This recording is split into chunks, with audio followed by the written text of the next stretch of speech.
corruption, cover-up, and conspiracy. This is the biggest story in beer and no one is talking about it. My name is Will and this is Beer Babies.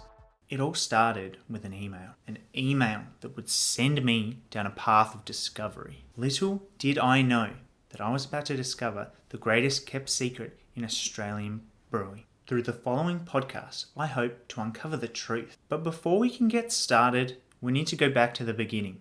The very beginning. An out of the blue email that caught my attention and set off a chain of events that have ongoing permutations all the way to the heights of power in Australian politics. The subject line read as follows.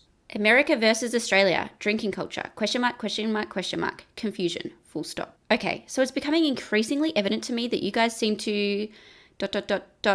overreact to the alcohol by volume percentages of beers.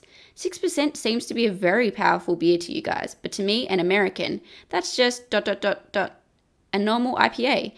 Like, 5% is fairly low for a craft beer. Under 5 is solidly low. Under 4 isn't even really sold. I've got 7% beers in my weeknight rotation, and I'm really not trying to brag. That's just how alcoholic beers are. Is it a personal thing that you guys just don't drink / can't find higher ABV beers? Or do Americans really drink that much more than the rest of the world? P.S. I really promise I'm not trying to one-up you. I'm under 1.5 meters, brackets, I think, question mark. In American, I'm under 5 feet tall, and I'm generally very petite. I'm not out drinking anyone, brackets, I'd die, close brackets. Cheers, guys. Lindsay from America. After reading this, my first thought was, are we being called out? Is my country being called out? But it got me thinking, is this true? Are our beers weak? It was all-consuming. I couldn't sleep. My mind was racing, mostly with thoughts about beer. I couldn't believe what I was hearing, so I decided to start digging. Going back through season 2 of the podcast, the strongest beer we'd drunk was the J Juice, which was 7.1%. Most of the time, we're drinking beers that are between 5 and 6%. And in America, it sounds like that's what they give to school children with their lunch. Having a look through my own fridge, I found that most of the beers were barely above 6%.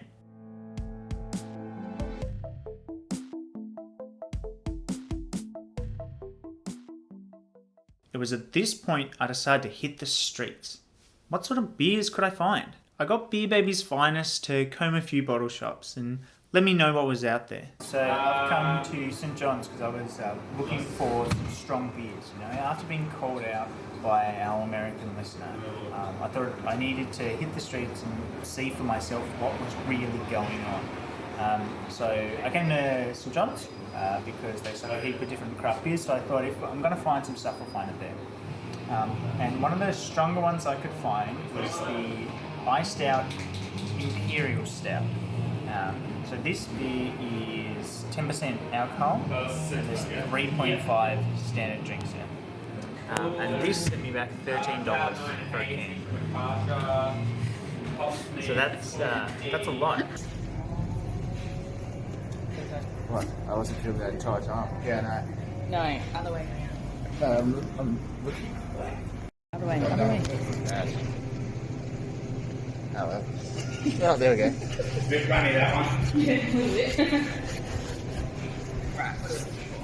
Strong beer. Yeah. When he I got a beer.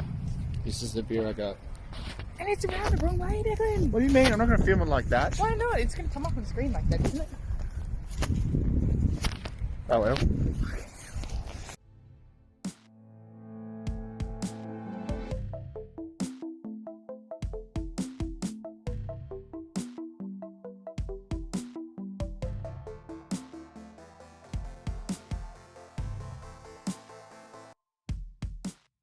So there are strong beers out there, but they seem to be quite expensive. Who is behind this? And like all great conspiracies, this one goes straight to the top. The Australian government. You can't see it. In an article published by Yahoo Finance in 2019, it was stated that the Australian government made over $3.6 billion in taxes on Australian alcohol. Australia's alcohol tax is the fourth highest in the world. behind Norway, Japan, and Finland. While we pay $2.23 per litre of alcohol in tax on stubbies, cans, and long necks, it's just 12 cents in Germany. Spain, it's 14 cents, and it's only 28 cents in the US. A carton of 4.9% beer that retails at $52, well, guess what? $22 of that is tax. Excise rates, which is a tax on certain type of goods for alcohol, are indexed twice a year, in line with the Consumer Price Index, or CPI, according to the ATO, and have been increasing every 6 months for the past 35 years.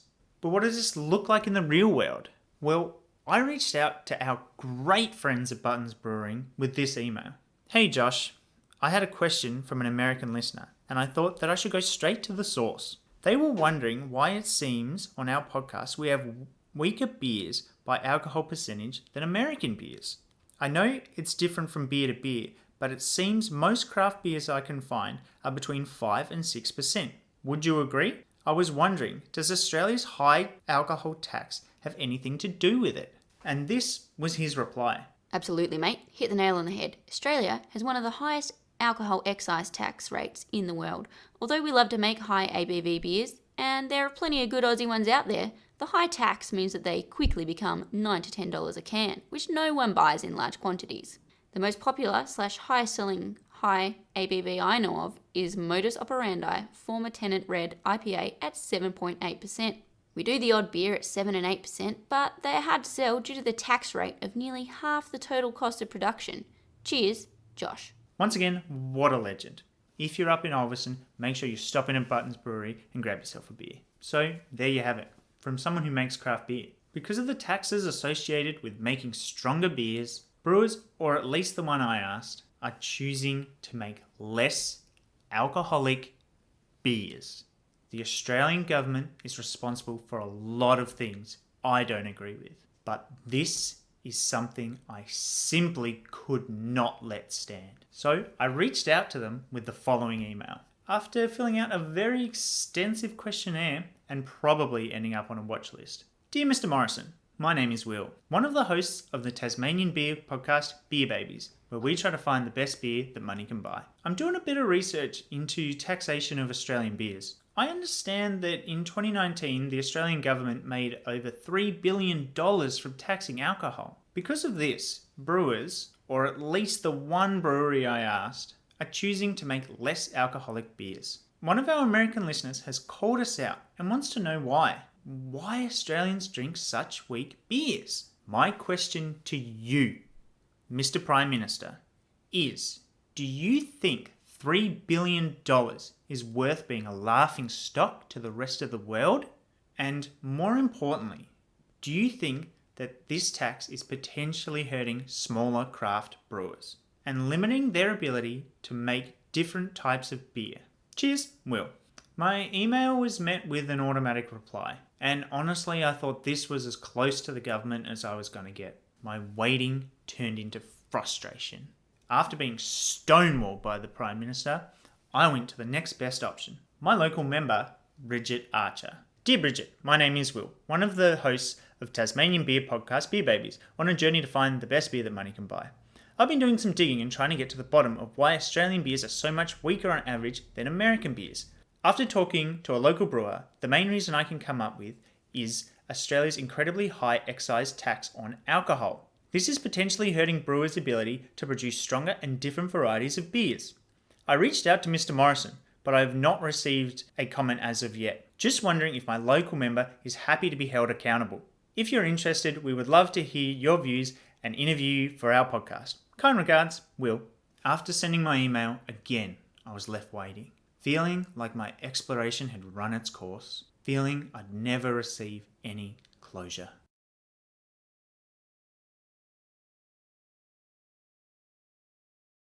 So Will, who did you just speak to on the phone?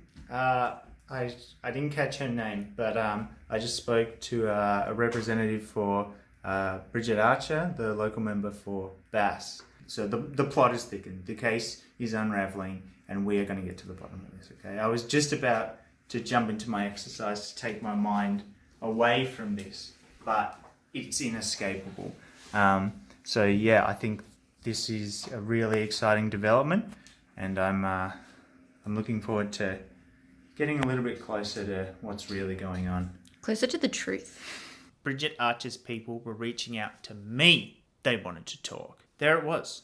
The whole case had just blown wide open with an interview with a federal member for BAS. This story was all of a sudden feeling a little bit out of my depth. Then I reached out to an old friend in the media and the only person at the ABC that I've danced to Super Bass with at the Mersh. And she gave me some great tips. Don't be afraid to keep asking the same question until you get a straight answer. Generally speaking, you won't. If something feels like it doesn't make sense, it probably doesn't. And really, there's no such thing as a dumb question. Ask what you need to ask so you can explain your story to anyone as simply as possible. So, armed with my newfound journalistic knowledge, I set off to meet with my local member of parliament. I was going into the belly of the beast. This is the pointy end of the stick, and whatever other analogies you want to put on it. This investigation was getting pretty intense. Lee Sales, lend me your strength. Let your journalistic integrity flow through me.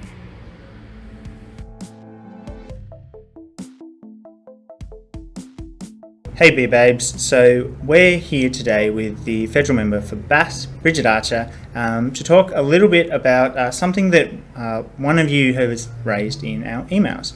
So we got an email, Bridget, from one of our American listeners asking why is it that we're always reviewing such weak beers when it comes to the alcohol percentage. So I've started to do a little bit of digging and trying to find out a bit more. And one of the key things that I found was Australia's quite high excise tax. And so I was wondering if maybe you could explain a little bit to me and to the listeners, so what is excise tax and maybe how does that work in relation to alcohol? Yeah, well, it was really interesting to get your email, Will, because I have to say I didn't know a lot about this issue either. For the last 12 to 18 months, I've been talking a lot, particularly with spirit distillers, about excise and their view that excise could be a bit lower for them and comparative to things like wine, for example. But I was really interested to hear from beer producers around this issue of the alcohol content because I didn't know that that was an issue. So I did go away and did some research as well. And discovered that alcohol excise applies to beer, spirits and ready-to-drink beverages, but that wine, cider, sake and mead, for example, don't attract an excise or a duty, but instead they're taxed at 29% of their wholesale value under the wine equalisation tax. And so some people argue that's not necessarily fair. But because the wine equalisation tax is based on the wholesale sale value, if we applied that same tax to beer, some small brewers might actually be disadvantaged by that. So in addition to that, there were also some caps on alcohol excise refund scheme, which used to be $30,000. And in the 2018-19 budget, in recognition of this issue, that cap was raised to $100,000, and we are getting submissions, pre-budget submissions, from brewers and also from other spirit distillers to advocate for that to be raised again as part of this budget. So that might sort of help. And also excise attracts some concessional rates as well, and beer is one of those products that attracts a concessional rate under the excise, so particularly beer on tap. And also there's a concessional rate on, it used to be on kegs greater than 48 litres, which obviously advantaged larger brewers. Bigger brewers. And that has now been amended so that it includes kegs of between 8 and 48 litres. So that would actually assist in some ways with some of those smaller brewers. But I think part of the issue that we've seen is that often when these excises and tax were probably originally implemented, we had mostly larger players in the market, and now of course we're seeing, which I think is great, quite a proliferation of small batch brewers, niche distilleries and those sorts of things, which we want to encourage. That's great here in northern Tasmania. We've got lots and lots. Yeah, and there's lots of these sort of microbreweries and even bigger microbreweries starting to pop up. And so that's what I was wondering. So it sounds like there are concessions and sort of ways in which breweries can get reimbursed. But I guess one thing that I had a chat with a brewer was that he found that by the time, with the excise tax and stuff like that, by the time they make something that's 8%, in order to sell it, the can will cost $10. So while the brewer might be able to get like refunded for making that, the bottle shops might not be able to sell it because no one wants to price pay points it. too. Exactly. Yeah, So even though it's very good beer and you should buy it anyway. Yeah, exactly. $10 is pretty steep it's for a a beer. fair bit for a can. And so I was wondering, do you think that the way that excise tax is set up at the minute is prohibitive to small brewers? Yeah, I think it is. And I think it's prohibitive we know it's prohibitive to small brewers, to small distilleries, and it's not really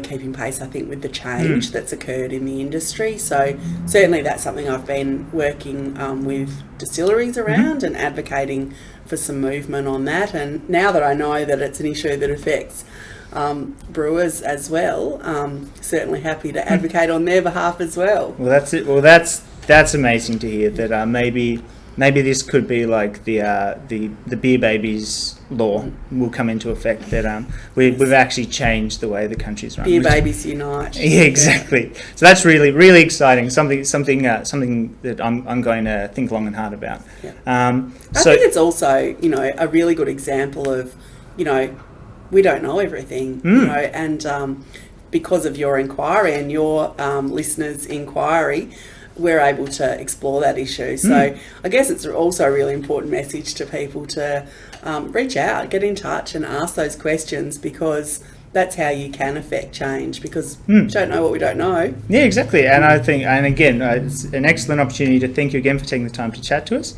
This has been really insightful, and I feel like I've learned a fair bit, so I imagine our listeners will as well. But before I let you go, I've got one last question for you, and it's probably the most important question, and that's, what's your favourite beer? Well, it's a very tough choice. And beer is not my preferred beverage unless it is. I like a beer in summer if it's a hot day. Yep. And I like to try different beers if I go on holidays, because I think sometimes there's so many different craft breweries around, and you can really, like wine, I think you get a bit of a sense of a region or a location through their local beer. But of course, I'm here in northern Tasmania, so I'm going to give a shout out to Little Rivers Pale Ale. Yep. So get your hands on some Little Rivers Pale Ale. Yeah. We here at Beer Babies are pretty big fans of Little Rivers, so we can definitely endorse that as well. Thank you so much for taking the time to chat to us. This has been really insightful. And yeah, thank you so much. No worries, thank you. So Will, now that you've got beer in your mouth, tell us where you've been and how it was. Hopefully you've just watched the Bridget Archer, and it was quite surprising, to be perfectly honest. I expected it to be a bit more combative, to be perfectly honest. I went in there like with my guns at the ready, but well, you are a greenie, so yeah, well, that's it. But I was really surprised by her takes on it.